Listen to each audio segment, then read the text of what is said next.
स्वागत है। आज हम जरा गहराई में जा रहे हैं उन शर्तों को समझने के लिए जो एक ट्रैवल एजेंसी को चाहिए होती है आईएटी से मान्यता पाने के लिए। आईएटा यानी इंटरनेशनल एयर ट्रांसपोर्ट एसोसिएशन, सुना है ये कोई 300 से ज्यादा एयरलाइनों का ग्लोबल संगठन है। इंडस्ट्री स्टैंडर्ड्स यही तय करते हैं। हाँ बिल्कुल, और ये स्टैंडर्ड्स काफी ऊंचे हैं। लेकिन कोई एजेंसी ये मान्यता चाहेगी क्यों? मतलब क्या मिलता है इससे? जानकारी तो कहती है कि वो सीधे इंटरनेशनल डोमेस्टिक टिकट बुक कर सकते हैं। हाँ वो तो है, और उससे फिर कमीशन भी ज्यादा मिलता है। अच्छा। और एक ग्लोबल पहचान बनती है। और सबसे बड़ी बात, आयाटा का जो बिलिंग और सेटलमेंट प्लान है बीएसपी, उस तक पहुंच मिल जाती है। ओके, तो ये सब सुनने में तो काफी फायदेमंद लग रहा है। चलिए देखते हैं इसमें क्या क्या पेच हैं। हाँ बिल्कुल, और जैसा आपने कहा फायदेमंद है, लेकिन ये पाना मतलब आसान बिल्कुल नहीं है। आयाटा बहुत कुछ देखता है।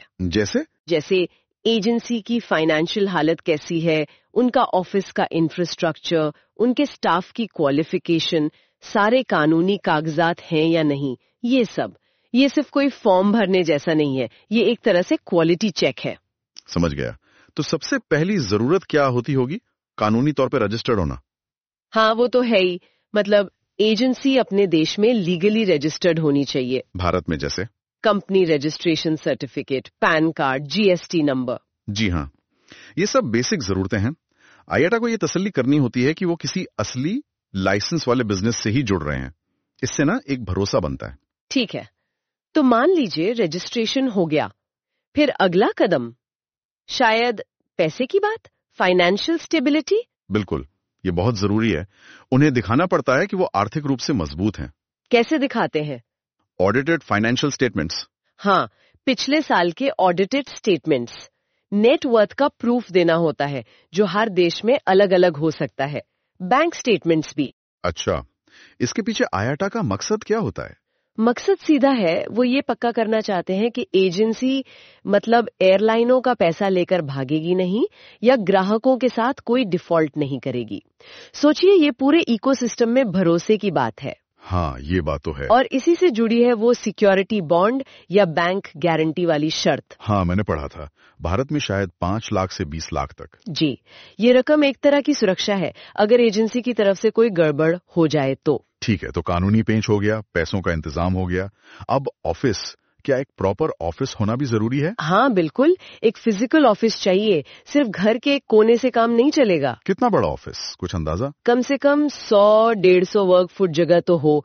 उसमें बेसिक चीजें जैसे reception area, desk, computer, internet connection, ये सब होना चाहिए। मतलब ये दिखाने के लिए कि एजेंसी सीरियस है और सर्विस देने के लिए तैयार है। एग्जैक्टली, एक प्रॉपर सेटअप होना चाहिए। ओके, ऑफिस भी हो गया। अब काम करने वाले लोग, स्टाफ की भी कोई क्वालिफिकेशन चाहिए होती है? हाँ, ये भी एक अहम पॉइंट है। कम से कम एक स्टाफ मेंबर ऐसा होना चाहिए जो ट्रैवल या टूरिज्म इंडस्ट्री में ट्रेंड हो। ट्रेंड मतलब? जैसे कोई आईएटा का कोर्स किया हो या कोई डिग्री या डिप्लोमा। हाँ, इनमें से कुछ भी चलेगा। और साथ में जो रिजर्वेशन सिस्टम होते हैं जैसे अमेडियस, गैलीलियो, सैब्रे, इनका ज्ञान भी जरूरी है। अच्छा, जीडीएस का ज्ञान। जी, जीडीएस यानी ग्लोबल डिस्ट्रीब्यूशन सिस्टम। इसी से तो एजेंट रियल टाइम में फ्लाइट्स, सीट्स, कीमतें देख पाते हैं। टिकट इशू करने के लिए ये बहुत जरूरी है। सही कहा, इसके बिना तो सीधी बुकिंग मुश्किल होगी। हाँ, और क्वालिफाइड स्टाफ होने का मतलब है कि ग्राहकों को प्रोफेशनल सर्विस मिलेगी और एयरलाइन के जो नियम हैं उनका भी पालन होगा। अच्छा, एक और बात, क्या एजेंसी के मालिकों या डायरेक्टर्स का बैकग्राउंड भी चेक होता है? मतलब कोई क्रिमिनल रिकॉर्ड या फ्रॉड हिस्ट्री न हो? हाँ, ये भी देखा जाता है। आयाटा चाहता है कि उनके नेटवर्क में साफ सुथरे रिकॉर्ड वाले लोग ही हों।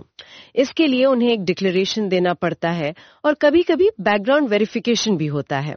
यानी पूरी तरह से जांच पड़ताल होती है। बिल्कुल, इंटेग्रिटी बहुत जरूरी है इस बिजनेस में। और आखिर में इन सब शर्तों को पूरा करने के बाद क्या उन्हें आयाटा के सारे रूल्स और कोड ऑफ कंडक्ट मानने के लिए लिखित में हाँ भी करनी पड़ती है? हाँ, एक अग्रीमेंट साइन करना होता है। इसमें वो वादा करते हैं कि वो आयाटा की बिजनेस एथिक्स, फाइनेंशियल रिपोर्टिंग के नियम, टिकटिंग और रिफंड पॉलिसीज, इन सब को मानेंगे।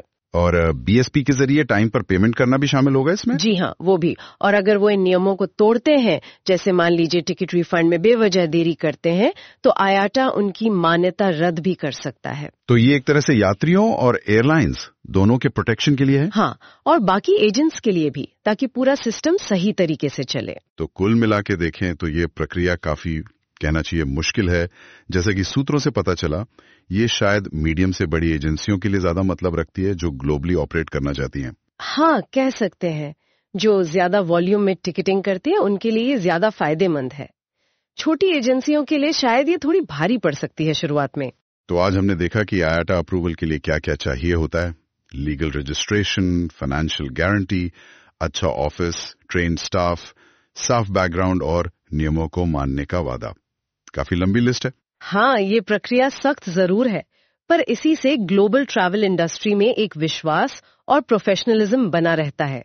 ये सिर्फ कुछ नियम नहीं है, ये एक तरह से भरोसे का स्टैंडर्ड है। बिल्कुल, ये दिखाता है कि ग्लोबल नेटवर्क का हिस्सा बनना कितनी बड़ी जिम्मेदारी का काम है। सही कहा। श्रोताओं के लिए एक सवाल छोड़ जाते हैं। क्या ये जो इतने सख्त नियम हैं, ये कभी-कभी नई छोटी ट्रैवल एजेंसियों के रास्ते में रुकावट बनते हैं? खासकर वो एजेंसियां जो शायद कोई नई टेक्नोलॉजी या बिल्कुल अलग सर्विस मॉडल लेकर आ रही हों, लेकिन इन पैमानों पर एकदम से खरी ना उतर पाएं। क्या इससे इनोवेशन पर कुछ असर पड़ता है? सोचिएगा जरूर।